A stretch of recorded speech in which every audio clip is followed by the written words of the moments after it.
Assalomu alaykum. Bugun tuxum yarog' shikastlanishi haqida qisqacha maslahatlashamiz.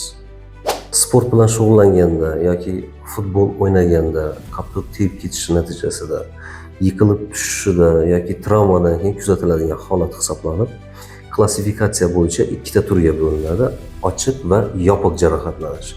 Ochiq jarohatlanishda bu teri butunligi buzilgan holatda kechadi. Yopiq jarohatlanish teri butunligi buzilmagan holatda kuzatiladi. Endi darajalari bo'yicha yengil darajasida ushib, ya'ni lat yeyishi holatlari kuzatiladi.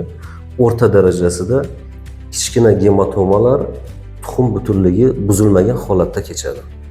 Og'ir darajasida katta gematomalar, tuxum yorilishi va urug' naychalarining ham shikastlanishi kuzatilishi mumkin. Simptomlariga keladigan bo'lsak, simptomlari bu yerda kuchli og'riq, shish, deformatsiya va gematomalar kuzatiladi.